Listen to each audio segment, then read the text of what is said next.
ಈಗ ಆಲ್ರೆಡಿ ಮನಮೋಹನ್ ಸಿಂಗ್ ಅವರ ಅಂತಿಮ ದರ್ಶನವನ್ನ ಪಡೆದಿರುವಂತಹ ಪ್ರಧಾನಿ ನರೇಂದ್ರ ಮೋದಿ ಸದ್ಯ ಮಾತನಾಡ್ತಿದ್ದಾರೆ, ಏನ್ ಹೇಳ್ತಿದ್ದಾರೆ ಕೇಳೋಣ ಬನ್ನಿ। अलग अलग स्तर पर भारत सरकार में अनेक सेवाएं दी। एक चुनौतीपूर्ण समय में उन्होंने रिजर्व बैंक के गवर्नर की भूमिका निभाई। पूर्व प्रधानमंत्री भारत रत्न श्री पीवी नरसिम्हा राव जी की सरकार के वित्त मंत्री रहते हुए उन्होंने वित्तीय संकट से घिरे देश को एक नई अर्थव्यवस्था के मार्ग पर प्रशस्त किया। प्रधानमंत्री के रूप में देश के विकास में और प्रगति में उनके योगदान को हमेशा याद किया जाएगा। जनता के प्रति, देश के विकास के प्रति उनका जो कमिटमेंट था उसे हमेशा बहुत सम्मान से देखा जाएगा। डॉक्टर मनमोहन सिंह जी का जीवन उनकी ईमानदारी और सादगी का प्रतिबिंब था। वो विलक्षण सांसद थे। उनकी विनम्रता, सौम्यता और उनकी बौद्धिकता उनके संसदीय जीवन की पहचान बनी।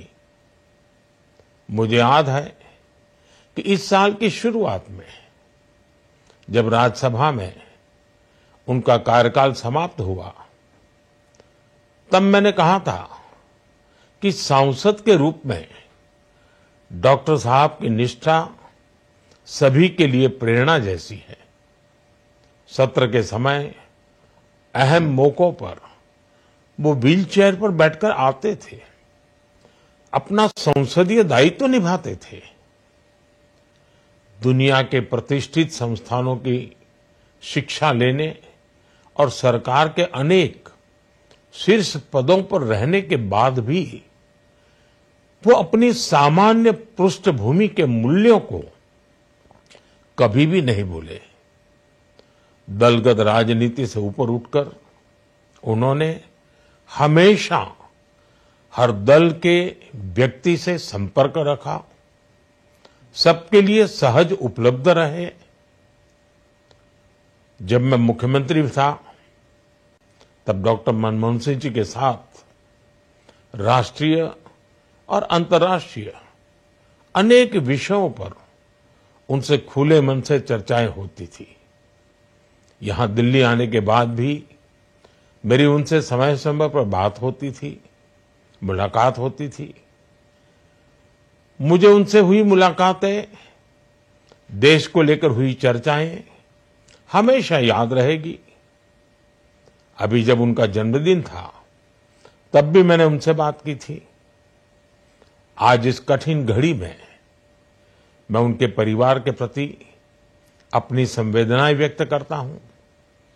मैं डॉक्टर मनमोहन सिंह जी को सभी देशवासियों की तरफ से श्रद्धांजलि अर्पित करता हूं।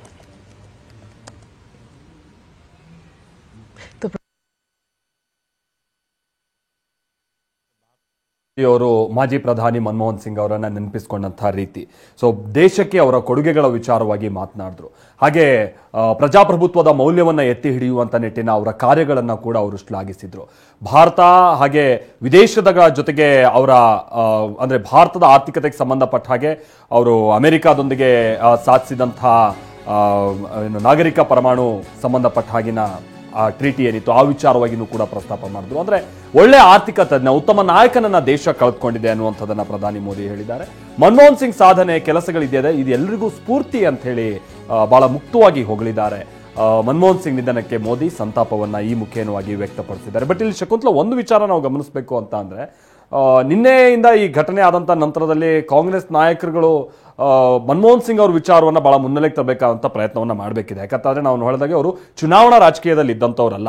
ಆ ಕಾರಣಕ್ಕಾಗಿ ಬಹಳ ಮಾಸ್ ಲೀಡರ್ ಮತ್ತೊಂದು ರೀತಿಯಾಗಿ ಕನ್ಸಿಡರ್ ಮಾಡೋಕ್ಕಲ್ಲ. ಆದ್ರೆ ಅವ್ರು ಕೊಟ್ಟಿರುವಂತ ಸೇವೆ ಏನಿದೆ ಅದನ್ನ ಬಹಳ ಮುಕ್ತವಾಗಿ ಜನರ ಮುಂದೆ ಇಡುವಂತ ಪ್ರಯತ್ನ ಇನ್ನೂ ಹೆಚ್ಚಾಗಬೇಕಾಗಿದೆ. ಬಟ್ ನಾವು ಬೆಳಗ್ಗೆಯಿಂದ ನೋಡಿದ್ವಿ, ಸೊ ಪ್ರಧಾನಿ ಸೇರಿದ ಹಾಗೆ ಬಿಜೆಪಿಯ ಕೆಲ ನಾಯಕರುಗಳು ಇವತ್ತು ಅವರ ಅಂತಿಮ ದರ್ಶನವನ್ನ ಪಡೆಯೋದು ಮತ್ತೊಂದು ಈ ರೀತಿಯಾದಂಥದ್ದು ನೋಡ್ತಾ ಇದ್ವಿ. ಬಟ್ ಕಾಂಗ್ರೆಸ್ ನಾಯಕರುಗಳಿಗೆ ಸಂಬಂಧಪಟ್ಟಾಗೆ ಏನು ಎತ್ತ ಅನ್ನುವಂಥದ್ದು ಇನ್ನೂ ಸರಿಯಾಗಿ ಕ್ಲಾರಿಟಿ ಸಿಗ್ತಾ ಇಲ್ಲ. ಬಟ್ ನಿನ್ನೆ ಸೋನಿಯಾ ಗಾಂಧಿ ಅವರು ಹಾಗೆ ಪ್ರಿಯಾಂಕಾ ಗಾಂಧಿ ವಾದ್ರವರು ಹಾಸ್ಪಿಟಲ್ಗೆ ಹೋಗಿ ಅವರ ಅಂತಿಮ ದರ್ಶನವನ್ನ ಪಡೆದು ಬಂದಿದ್ದಾರೆ. ಬಟ್ ಮನೆ ಕಡೆ ಇನ್ನೂ ದೊಡ್ಡ ಮಟ್ಟದಲ್ಲಿ ನಾಯಕರುಗಳೇನು ಕಾಣಿಸ್ಕೊಂಡಿಲ್ಲ. ಬಟ್ ಎಲ್ಲ ಒಟ್ಟಾಗಿ ಅವರೆಲ್ಲ ಬೆಳಗಾವಿಲಿ ಇದ್ದಂತ ಕಾರಣಕ್ಕಾಗಿ ಬಹುಶಃ ತಡ ಆಗಿರ್ಬೋದು ಅಂತ ಕಾಣಿಸುತ್ತೆ. ನೋಡೋಣ ಅವರು ಯಾರ್ಯಾರು ಬರ್ತಾರೆ ಏನು ಎತ್ತ ಅಂತ.